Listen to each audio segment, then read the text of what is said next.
XXe siècle, jusqu'en 1902, j'y reviendrai. Cela veut dire quoi? Ça veut dire que d'après certains, notamment des gens comme Piette, Gabriel de Mortillier, Léo Cartagnac, les préhistoriques avaient, comment dire, une sorte de pulsion naturelle, esthétique, qu'ils satisfaisaient très rapidement en sculptant. Très rapidement, c'est quand même pas mal. J'en ai choisi quelques-uns dans un lot qui est immense, il y a 20 000. Enfin, c'est une estimation, 20 000 objets de ce type-là, dans tout l'espace cantabrique.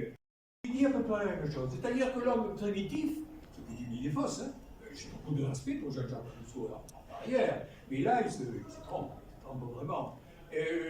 L'homme primitif n'a pas de religion, n'a pas de besoins particuliers, donc ses besoins sont faciles à satisfaire. Et puis, il vit en harmonie, en paix, en équilibre avec la nature, sans contrainte. Et cette idée-là passe chez les philosophes du positivisme, avec la philosophie d'Auguste Comte, dont il fait paraître son ouvrage en 1830, et ça passe là, et il y a des personnages comme Piette, mais essentiellement Gabriel de Mortillier.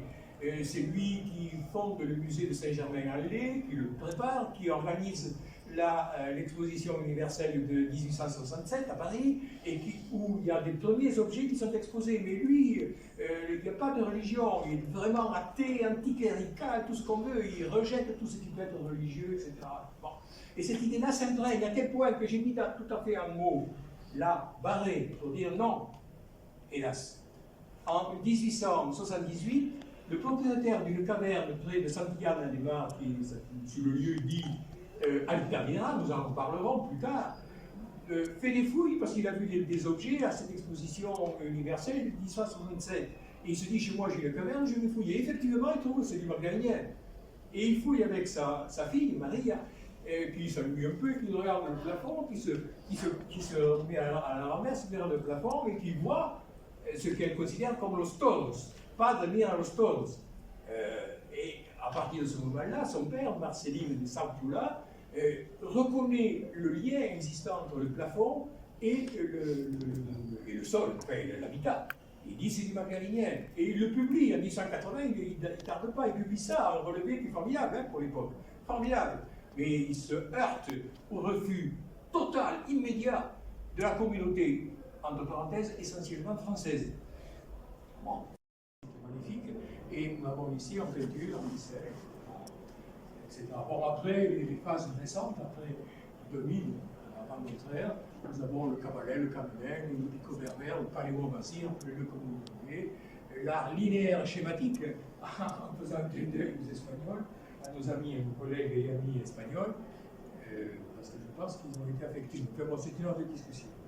Alors, nous avons, bon, là, ici c'est les Cabalins, ici les chars, et ici nous sommes au Burkina Faso.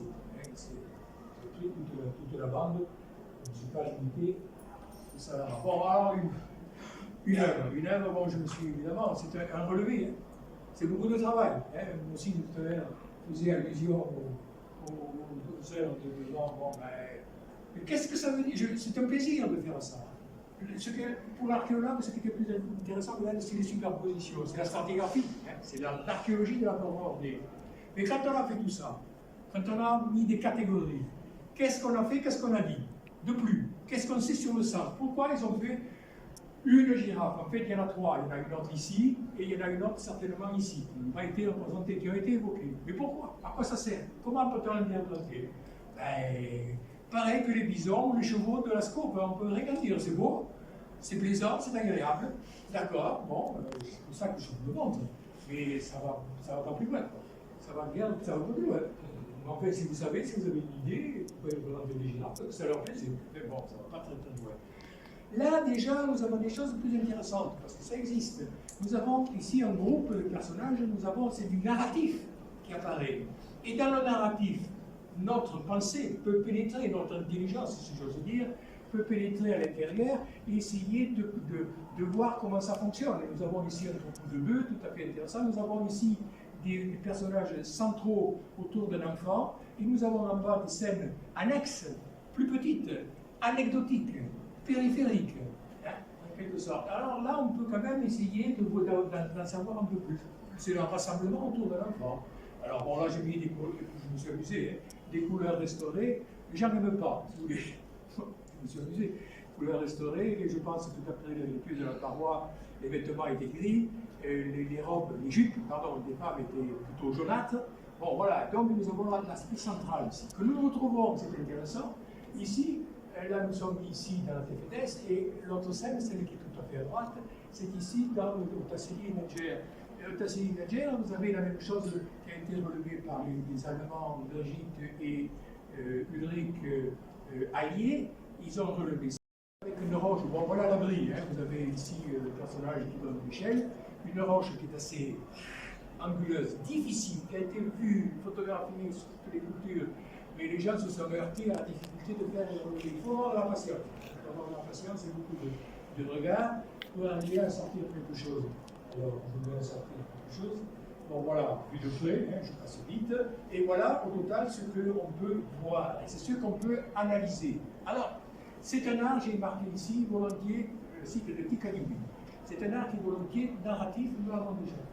Mais pour comprendre, mais je ne vais pas entrer dans le détail, sinon on est jusqu'à tardif, hein, on l'évacue assez rapidement.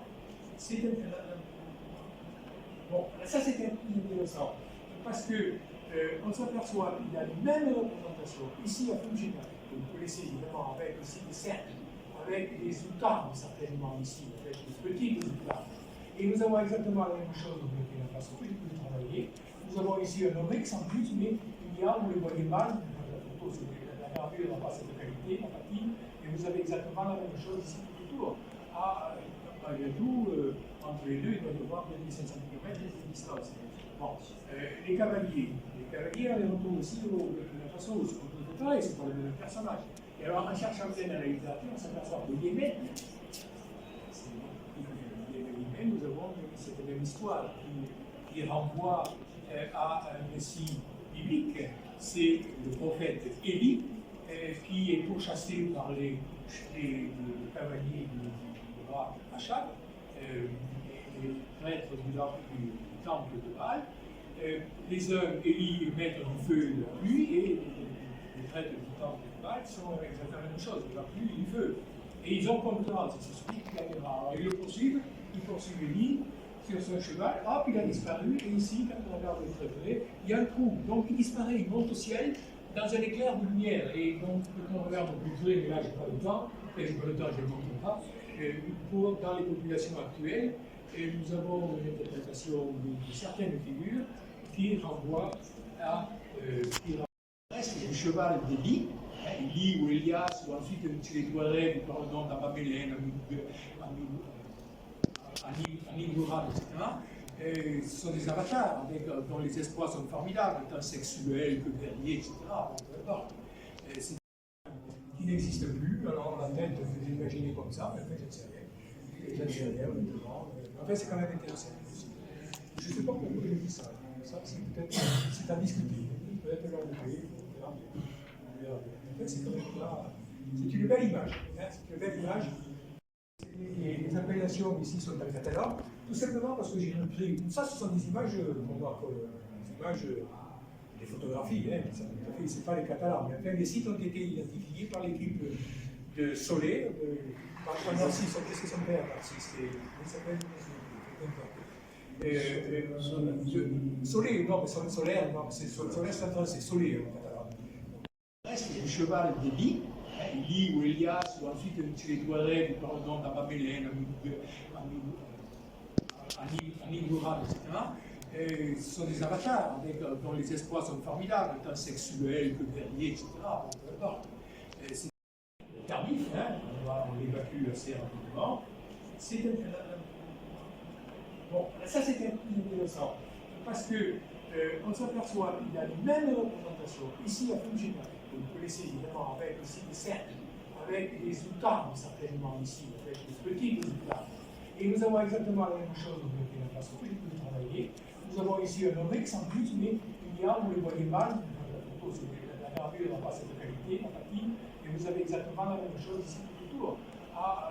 Malgré tout, entre les deux, il doit y avoir 2500 km de distance. Bon, les cavaliers, on les retrouve aussi au Burkina Faso, c'est pareil, c'est pas le même personnage. Et alors, en cherchant bien dans la littérature, on s'aperçoit que le Yémen, cette même histoire qui renvoie à un récit biblique. C'est le prophète Élie qui est pourchassé par les cavaliers du roi Achab, les prêtres du temple de Baal. Les uns, Élie, mettent du feu dans lui, et les prêtres du temple de Baal sont exactement la même chose, de la pluie et du feu. Et ils ont comme ça, c'est ce qui gagnera. Alors ils le poursuivent, Élie sur son cheval, hop, il a disparu, et ici, quand on regarde très près, il y a un trou. Donc il disparaît, il monte au ciel dans un éclair de lumière. Et donc, quand on regarde plus près, mais là, je n'ai pas le temps, et je n'ai pas le temps, je ne le montre pas, dans les populations actuelles, nous avons une interprétation de certaines figures qui renvoient à